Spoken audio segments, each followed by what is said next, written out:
My Excursion project highlights historically and culturally significant sites across Chicago that share a connection with important works of Chicago literature.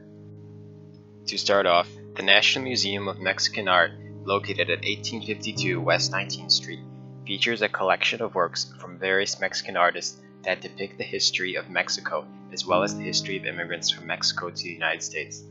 This museum stands as a testament to the Mexican people's struggle for freedom and a better life, which is illustrated in the chapter No Speak English of House on Mango Street.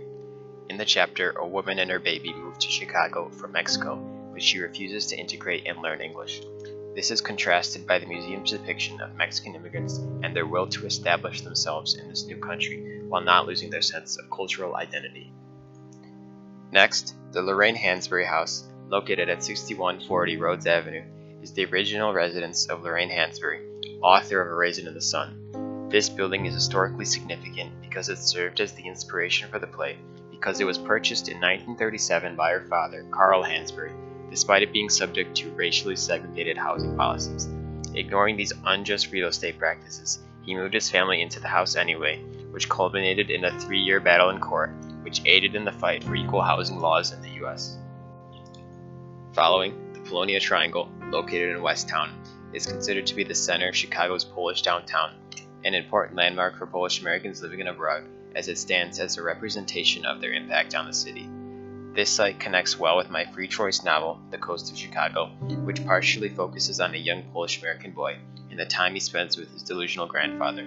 The Triangle is also located across the street from the Chopin Theater, which is intriguing because the boy and the grandfather connect through listening to their neighbor play works of Chopin on the piano.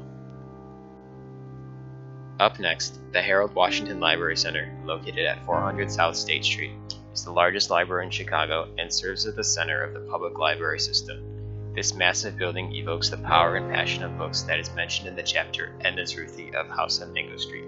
The character Ruthie has a love for reading and writing, and she and the narrator are able to come together and share meaningful experiences via the medium of books.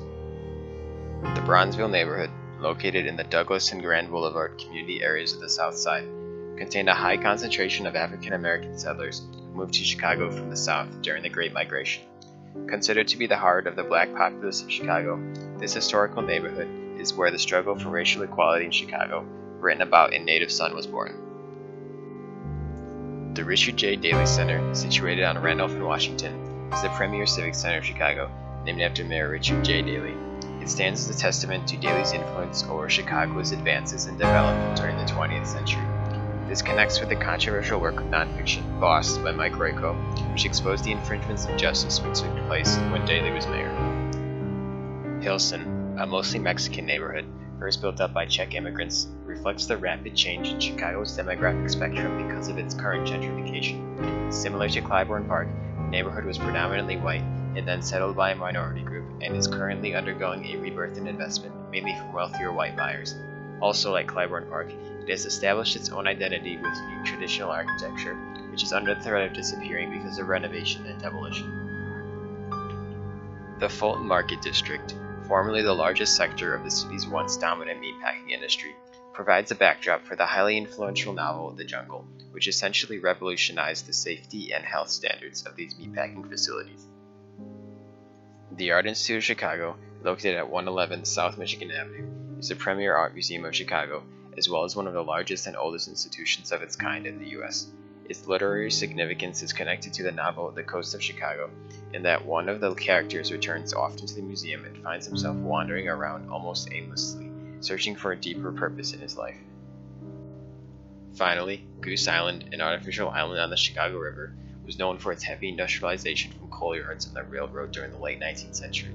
It is reminiscent of the poem Chicago from Carl Sandburg, especially because the area was known as Little Hell because of the excess smoke from the plants.